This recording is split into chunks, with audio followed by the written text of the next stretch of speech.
All right, good morning, everybody. How's everyone doing today? Awesome. All right, I hope everyone's having a great RSAC Conference 2024. I hope everyone's gone down to the expo floor and got some free stuff because that's what I've been doing most of the time here. So, yeah. Anyway, so I'm not your speaker, obviously, but I'm just here to just to give, basically the moderator, but just some housekeeping rules after the conference, after the session is over. So if you bring anything with you, like any food, coffee, bags, everything like that, please take them with you after it's over. Also, if we do have anyone that wants to give any or have any questions, just kind of be mindful that, there may be others who also want to have some questions. So anyway, so thank you all very much for this, and I'll welcome our awesome, fantastic speakers from PwC. Thank you.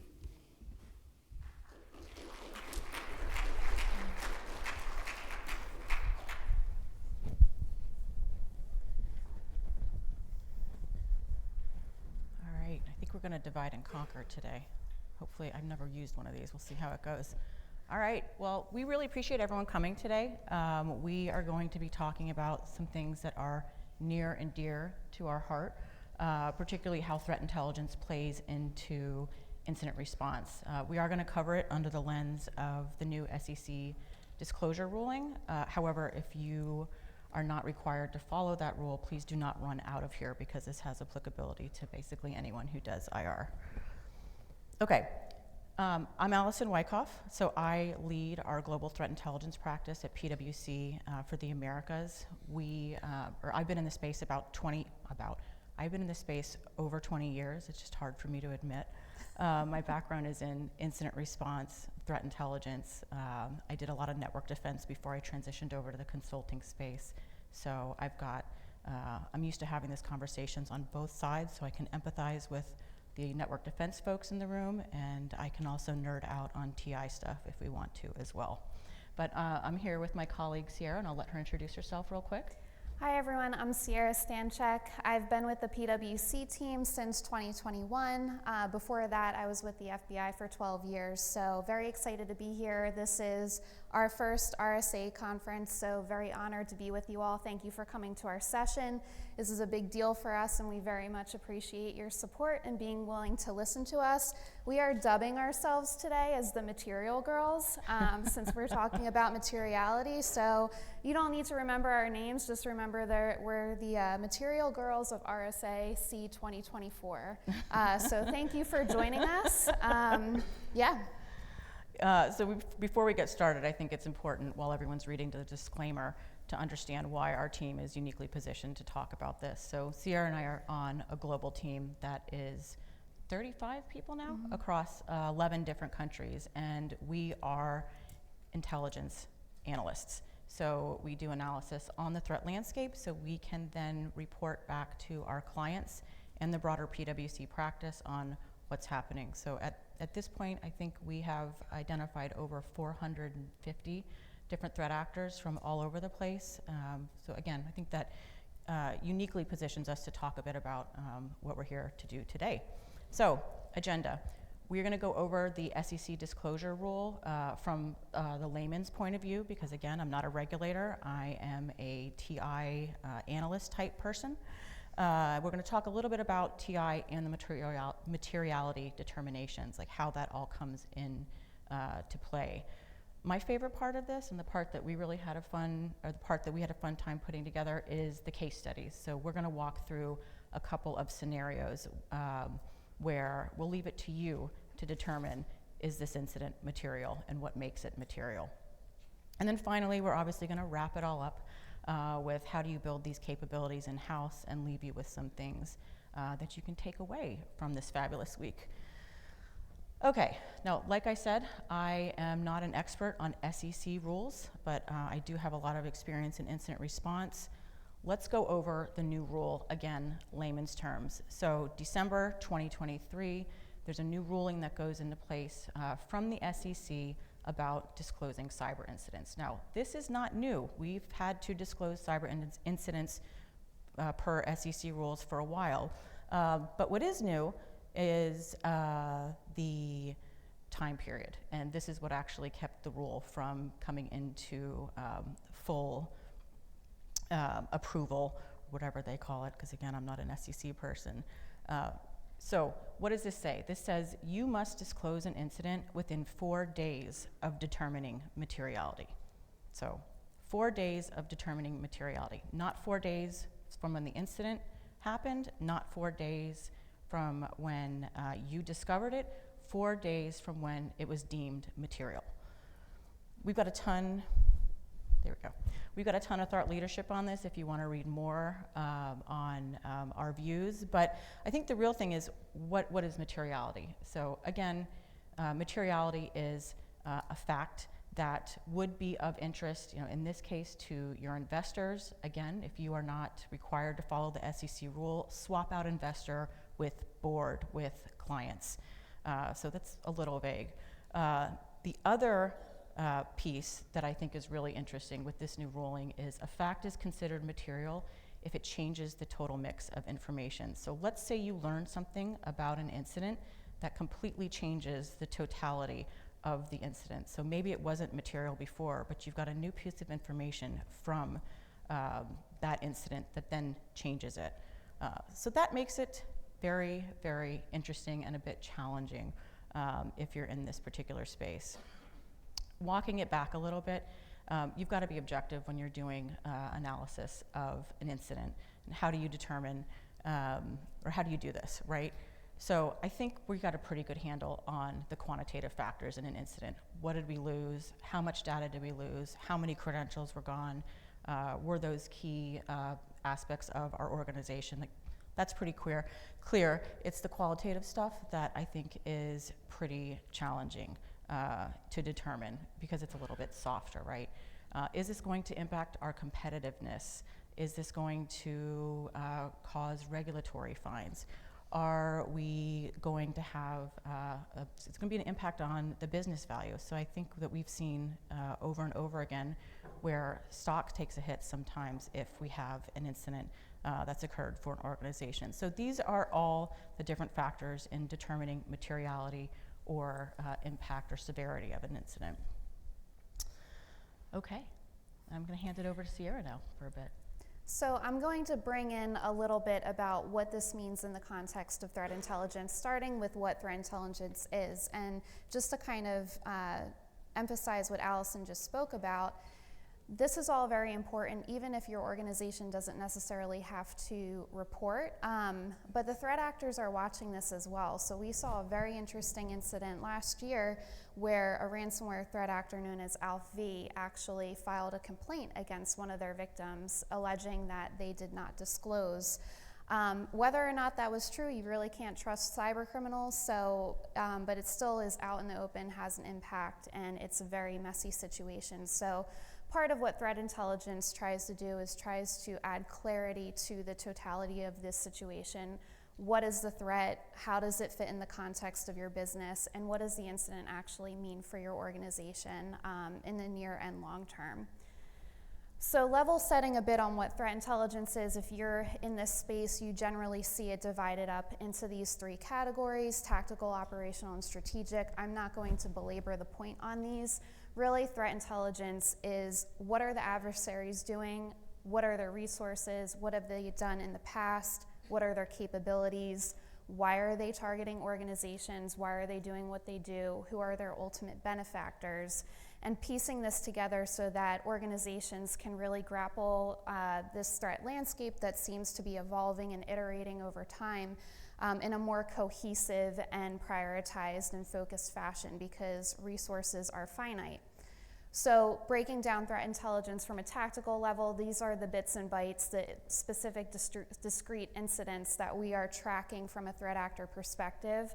These might be technical data points like indicators, generally geared toward the technical and tactical practitioners.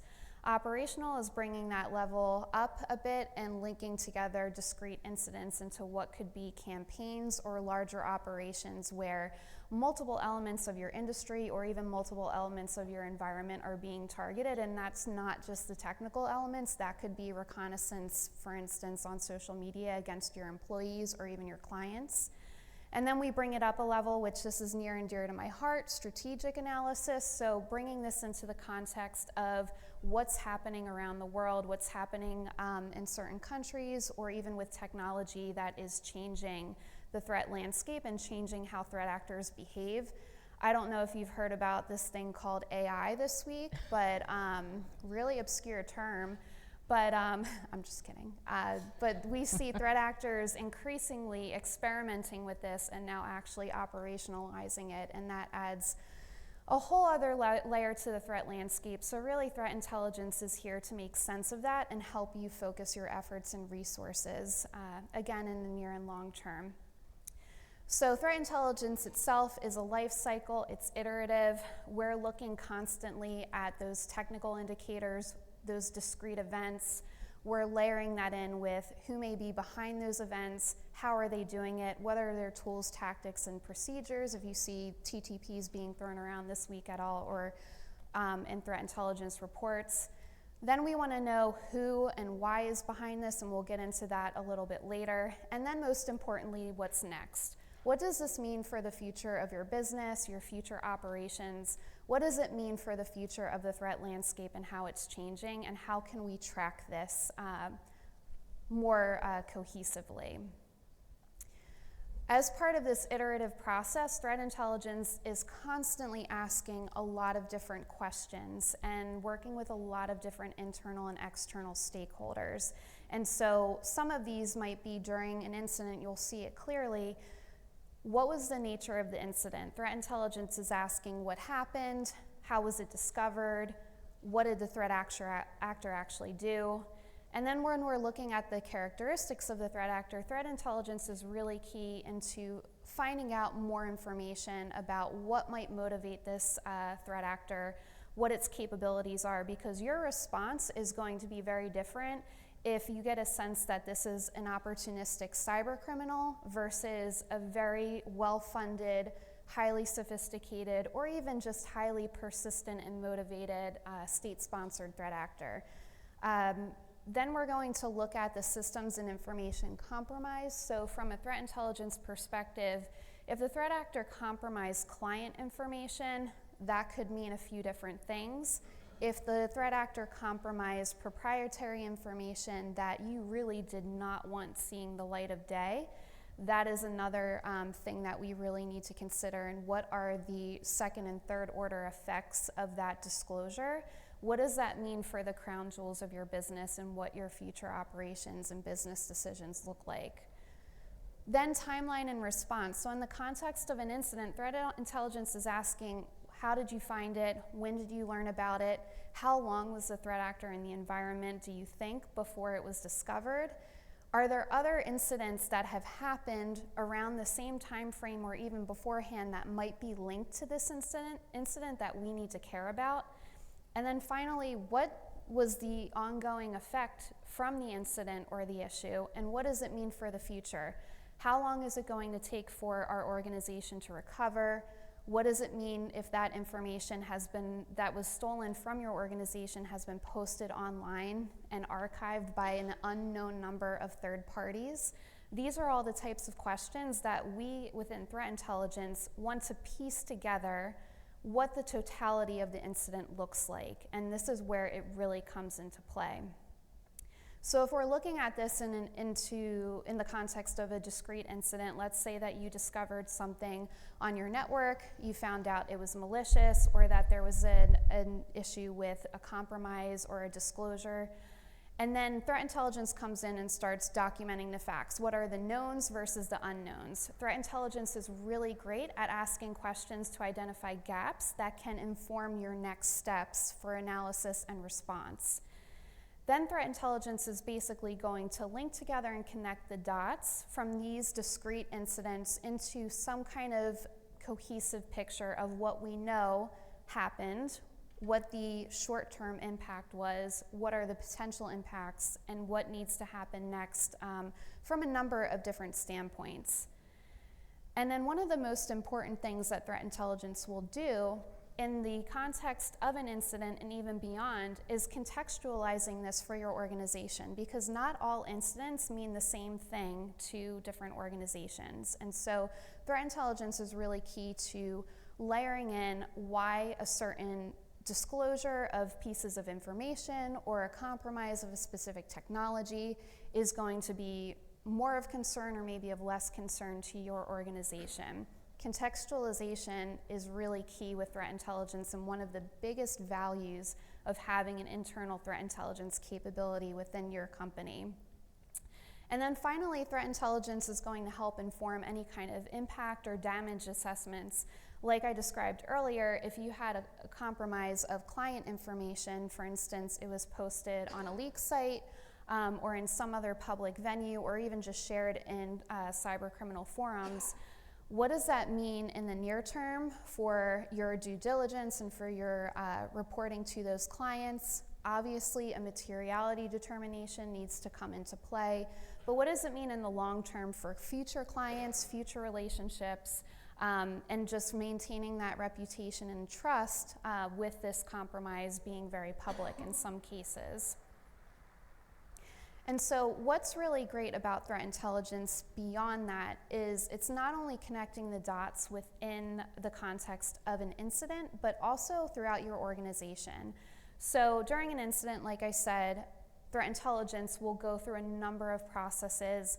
Ultimately, they're providing a lot of analysis and triage and enrichment, that contextualization piece. But one of the greatest things too is they're often a force multiplier. Threat intelligence shouldn't operate in a silo, so during the context of an incident, they'll probably latch up pretty closely with the responders and any other teams that are working it.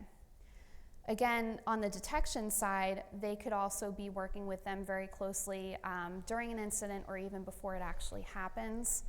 Threat intelligence can also connect the dots between the incident itself and the responders and also decision makers or executives who are asking about the incident and wanting to receive updates and what is the most prioritized messages and information that needs to get to them. Threat intelligence is really great at communicating this threat analysis and future actions or recommendations.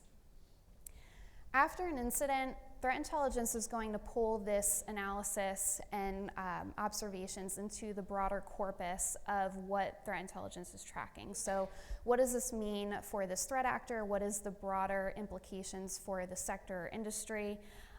This can feed into, obviously, other teams such as vulnerability management. For instance, if threat intelligence picks up on a piece of intelligence about a vulnerability that is being highly exploited by threat actors, threat intelligence could prioritize that to send to your management team, your monitoring teams to basically elevate and escalate that concern. Threat intelligence after an incident, when they're looking at lessons learned and maybe retrospectives, any kind of damage assessments, this is really key for feeding into your organization's awareness programs, maybe updating some security policies, updating user awareness training. You know, we all see the new latest and greatest phishing emails that are coming out for testing. So threat intelligence is really looking at what the threats are specifically doing and then translating that into something that users can learn and be more aware of what's happening. And this also extends to any kind of outreach. So if your company engages with any of the information exchanges, the ISACs, any other groups, having a really well-connected threat intelligence capability both within your organization and then externally within the broader community is really key and helpful. Before an incident even happens, like I mentioned earlier, resources are limited. Everyone, I think, is feeling a little burnt out by a lot of what has been happening in the threat landscape. Threat intelligence is really here to help contextualize and prioritize what your organization should care about from a threat perspective, because we can't track all threats with the same intensity and the same knowledge. We really need to focus on what's most important to our organization and fill in the gaps with external partnerships where we need to. These might inform broader security architecture decisions. That decision tree goes all the way up. What are some lessons learned? What are the threats doing? Where are the threats going? And how does that impact our overall environment? And then one of the greatest things about threat intelligence is working with other analysts within your organization that are tracking other issues such as fraud, business competition, physical security, geopolitics, risk, legal and compliance. We're all analysts at heart. We might look at different aspects of the puzzle, but what's really great is I think what we see in our team pretty frequently, and a lot of what we do with our clients is, serving almost as the heartbeat of the organization when we're trying to pass information and raise awareness and really have that proactive defense mindset as we are working and tracking the threats. It's not enough to just watch the threats and report about what they're doing. It's really about anticipating what's next and providing our stakeholders with actionable information that they can do to raise their security posture, raise their user awareness posture, and really make it more difficult for the threat actors to operate within their environment. So this is the fun part. I'm going to turn it back over to Allison to talk about a few case studies that we came up with. Thank you. Yeah, we had a good time putting these together. Okay, so let's get going. Case study 1 seems fairly straightforward. We have a threat actor who sent an email into your organization. Maybe it had an attachment, maybe it had a link. The outcome of that was your employee clicked the link, opened the attachment, and you've lost some organizational credentials. Let's take a look at the phish. If we take a look at the phish, we look at it and we realize, okay, this was actually custom built for my employee. There's some information in there that looks like the threat actor knows a little bit about our organization.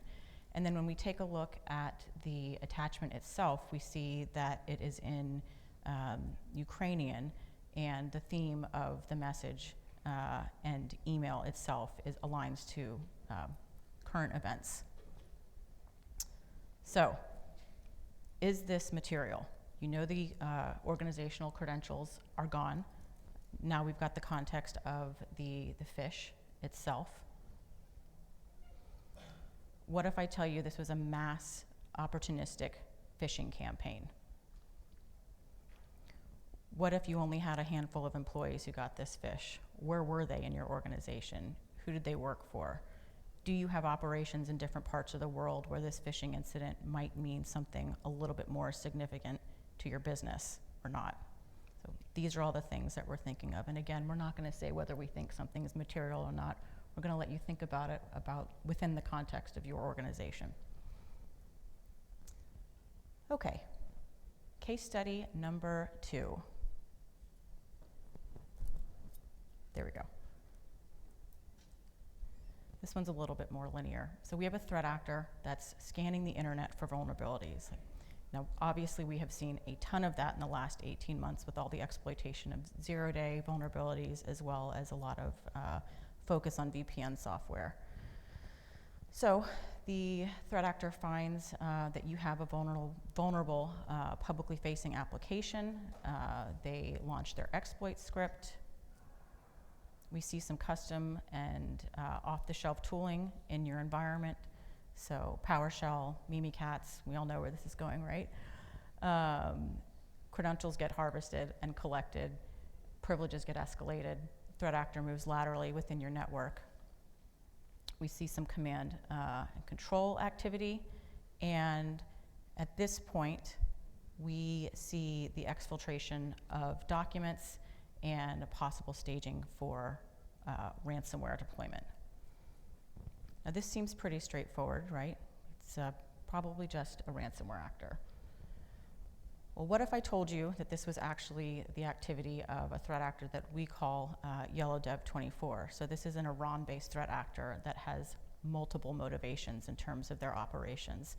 And within the context of this particular organization, think about what this would mean for yours. Where do you do operations?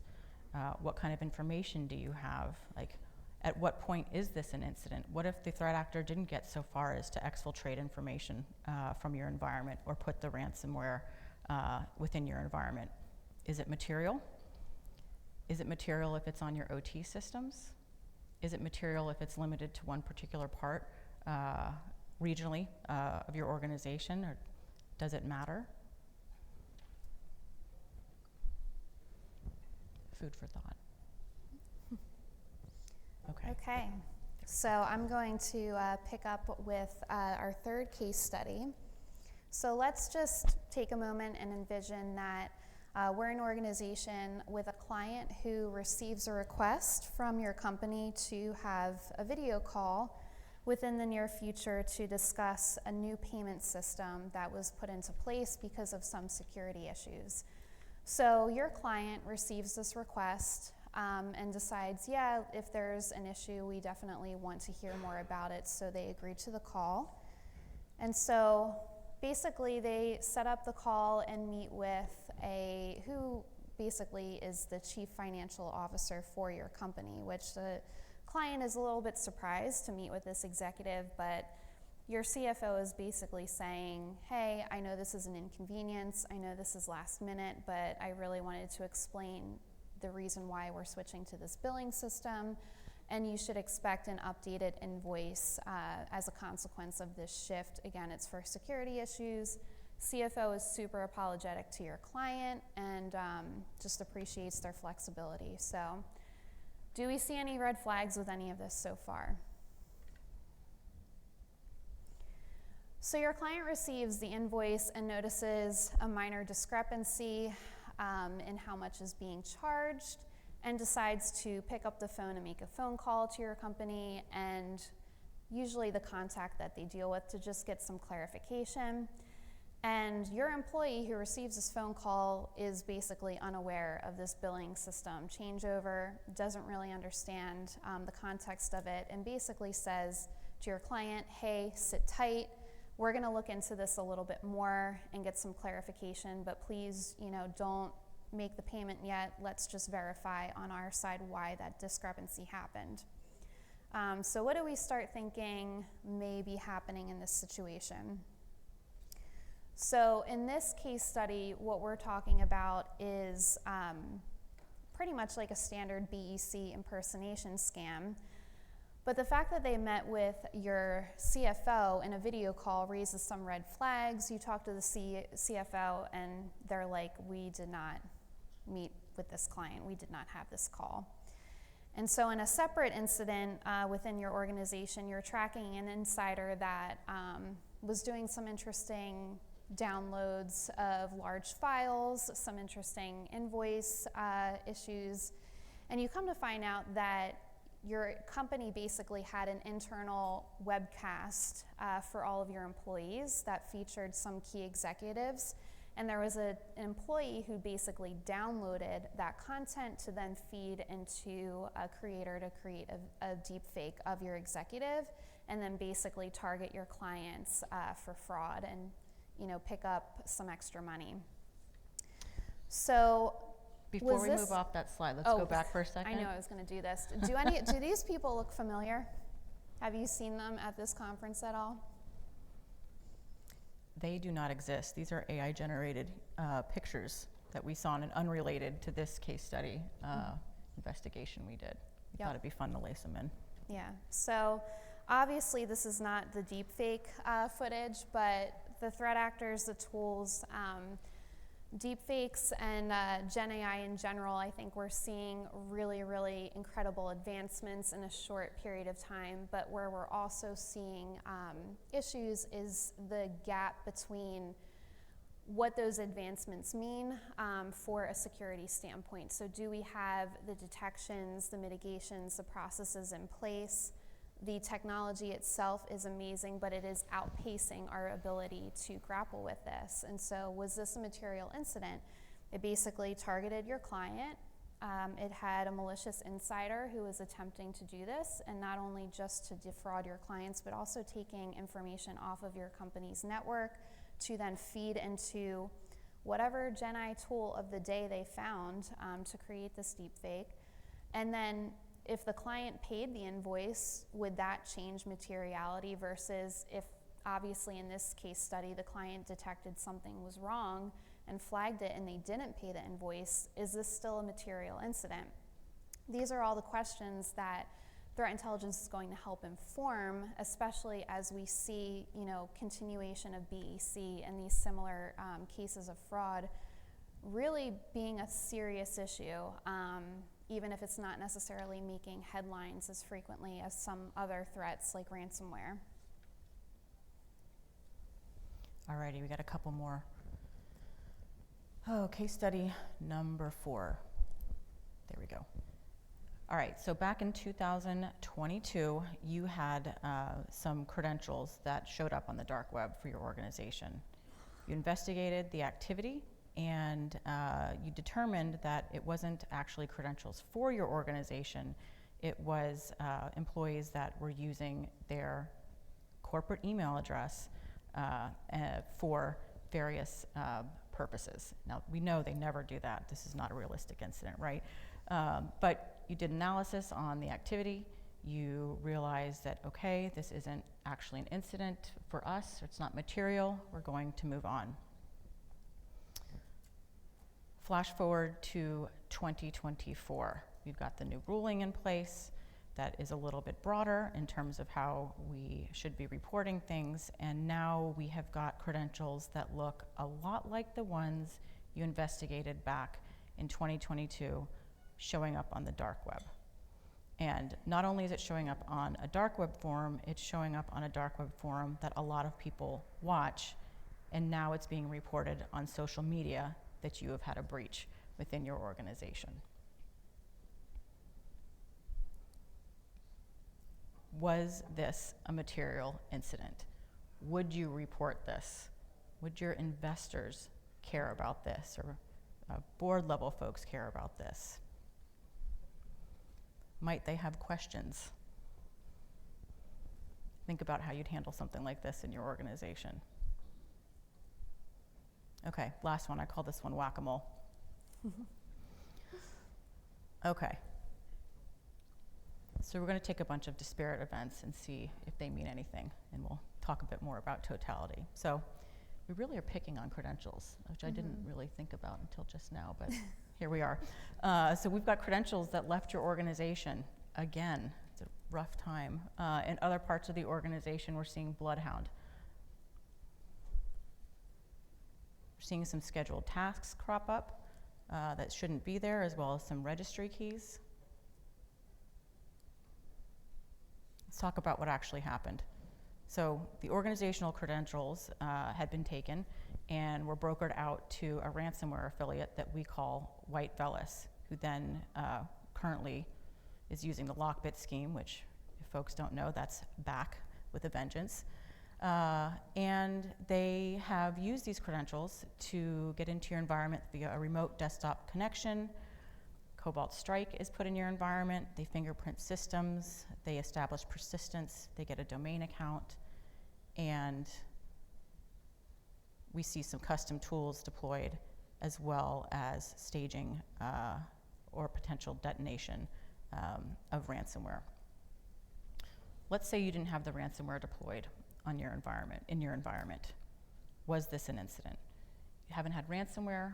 The data wasn't taken off your systems. What if I told you this was one of the most pervasive affiliates that we're aware of? So in the last 2 years, we know that they've impacted over 100 organizations across 15, I almost got my numbers mixed, across 15 different sectors in 12 different countries. They love flavor of the week ransomware. They do not care which scheme they use. So we know they've used at least 5 different ransomware as a service families. So Lockbit is the new hotness. They have used Play. They have used Black Basta. They have used 2 others that I can't remember. But again, they're really agnostic when it comes to ransomware as a service. They just want to use what works. And again, they have a custom tool, which is something that we don't see a lot of with some of these ransomware affiliates. Was this an incident?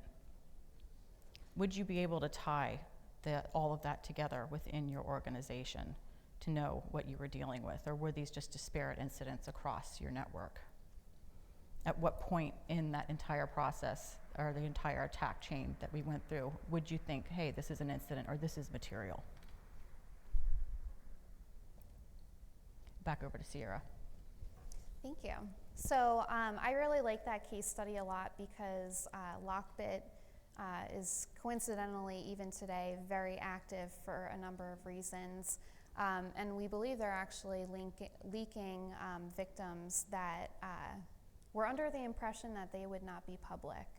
So again, you can't really trust cyber criminals. You can't really trust what they're going to say. But in terms of materiality, to Allison's point, you know, what elements within your organization are tracking these issues? Are they talking to each other? Are they leaning on threat intelligence to connect the dots to be able to not only respond to that incident, preferably before the tool XMatter or just the ransomware in general is deployed and has significant consequences for your environment? But what can you actually do about it internally? What is present within your organization to make this happen? So this part of the presentation right now is going to talk about what you can do to build your internal threat intelligence capabilities to help with not only responding to these incidents and making materiality determinations, but more broadly tracking this expanding threat landscape and contextualizing it. So we basically break it down into like 5 key pillars that you want to focus on. Having an internal remit for threat intelligence, having some kind of dedicated capability or function regardless of what that looks like, how many people are aligned to it, if it's a collateral duty or a standalone program, outlining what that mission of threat intelligence is for your organization, how your organization defines threat intelligence, and basically what are the requirements and desired outcomes of having an internal threat intelligence capability. Then looking at internal stakeholders. So who within your organization does threat intelligence need to be latched up with? Is it your vulnerability management team? Is it incident responders? Is it other parts of the organization that are tracking geopolitical risk? All of the above, identity management, you name it. And then internal accesses. So an internal threat intelligence capability is kneecapped if it cannot see within your environment, if it cannot navigate within your environment fluidly to understand what kind of data you're housing, how you prioritize that data, how you segment your network, what do the accesses look like. Not saying to give over admin to your threat intelligence team, but really empowering threat intelligence within your organization to have the autonomy and flexibility to work with a number of groups, work with a number of systems. We really, when we speak with different organizations and we hear threat intelligence doesn't even have access to a SIEM or a tip, we die a little inside, a happy threat intelligence death. So we really promote internal accesses. This allows threat intelligence to then add context to your organization. What do they need to focus on? And then goes into the prioritization bit. So again, does your organization care more about ransomware, care more about data exposure, care more about exploited vulnerabilities? What's your organizational environment look like? What are your crown jewels? Who do they need to really care most about, and then translate that into a cohesive threat strategy. And then finally, external resources. I mentioned earlier, a well-connected threat intelligence team internally and externally will add such a force multiplier to your organization because the threat intelligence community is very tight-knit. We share when we can. There are a lot of mechanisms to do so. And having a threat intelligence internally, bringing all of that external knowledge and resources and contextualizing it internally is really key. And so how this translates into a threat intelligence cyber defense posture is really that strategy and prioritization piece. Again, we can't track everything. So what should we track? Where should we turn to external partners to track for us where we don't have capacity? And this can really help distinguish material issues from immaterial issues. Communication and coordination. So like I said earlier, threat intelligence is really the heartbeat of an organization from a security standpoint and beyond. So making sure that those abilities and those processes are in place to then practice keep those relationships going. It really is all about relationships to maintain that connectivity throughout the organization and make these processes actually livable, breathable, and effective, and not just on a piece of paper sitting in a file somewhere. One of the greatest things about having an internal threat intelligence capability from a cyber defense perspective is really the cross-disciplinary nature of the group. So hiring based on not only skill sets that you need, but looking ahead of what the threat landscape, how it's going to change and evolve, and how those individuals can form a team and complement your other security operations teams and broader teams. And then finally, probably not finally, but at least for this slide, really building in threat intelligence to your detection practices, your threat modeling practices. It's all about that context and prioritization. So making sure that if you're doing any kind of threat modeling, if you're doing any threat hunts, that you're focusing on the right threats, and you're not, spinning your organization's wheels on issues that are unlikely to happen or unlikely to have a significant impact on your organization's security posture. I'll turn it over to Allison. Yeah, I'm pretty passionate about this, but TI really does play into the entire incident response process, and we have to remember these are complementary disciplines. So in order for you to even know what threats you should be worried about, you do need to have a good understanding of what that looks like for your environment. So a threat assessment is great. Your TI teams can do them. Hopefully your partners can help you if you have any. They are such a support function to your organization when you're trying to develop these things. Also, the different tools that you need to be focusing on as well. But I cannot drive that particular point home enough, just having sat on both sides of that particular conversation. So we are going to quickly wrap up, which means we might have time for questions, which is great. Okay, so what did you hopefully learn today? Well, you've got to be objective when it comes to taking a look at what happened with your incident, whether it's because you need to determine materiality or severity. It is extremely important regardless of whether you have to follow the rule. You've got to use it for your playbooks. It helps answer the questions. I was with a client a couple weeks ago and we were talking about the new materiality rule and their playbooks, and they actually have a decision tree for determining materiality and who they talk to when, depending on what kind of incident they have, which I thought was awesome. Your TI team is so important to the context of your organization, of an incident, of a playbook, of a threat assessment. How are you building your program? You must lean on them. And then finally, it's really important that they work well with your incident response team. Again, these are mutually beneficial, complementary disciplines that if you have them working as one cohesive unit, it can really be very powerful in terms of securing your organization. Okay, so what can you do when you leave? Upwards communication. I think that with these new rulings, we're having a lot of interesting conversations with our clients in particular at a board level.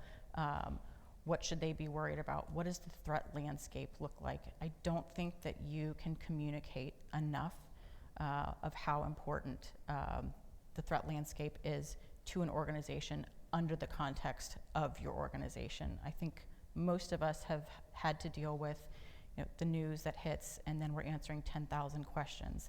If we have a good handle on what actually is important or likely to impact our organization, hopefully that tampers down some of those types of things. Practice. Those incident response playbooks, update them. The worst time to practice your IR playbook, hopefully we all know this, is an incident. I used to teach a class and we would run a simulation of an incident, and the complaint that we would always get is, it's too fast, you didn't give us enough time, we don't have all the information. And I said, welcome to the real world. Like, this is how they work. And if we don't practice for these scenarios, then it's a lot more stressful, not just for us as incident responders, but more broadly across the organization. You've got to partner with your teams. Again, like IR and TI, they need to be working together within your organization. Your TI team really can be the ones to provide that context that you need within an incident. Again, there were so many different factors in an incident that your TI team needs to be involved in terms of weighing in the materiality, the severity of what happens. And then finally, and this is something that I didn't really appreciate until I moved to the other side of doing incident response and threat intelligence work, even the best internal TI team is not seeing all the things happening in all the spaces. You really need to have an external partner in your TI program. So I know we've all got vendors, we got feeds, there's so many feeds, but you really need someone who is going to partner with you in this journey. So someone you can call up, hey, I'm seeing this thing, what do you guys know about it? Is this something I need to be worried about? Really cannot drive that point home enough. And again, I didn't appreciate it until I moved to the other side of the conversation. If you're brave enough to click the QR codes, by all means. So hopefully we got this point across, but context is key in incidents when we're developing playbooks. Threat intelligence is that context for your organization, and hopefully if we take nothing else away from the talk, you can appreciate that aspect of things. So I don't know where the time went, but I don't know if we have time for questions. Do we have time for questions? Oh, I have 5 minutes for questions. Oh. And if none, that's fine too. All right, thank you very much.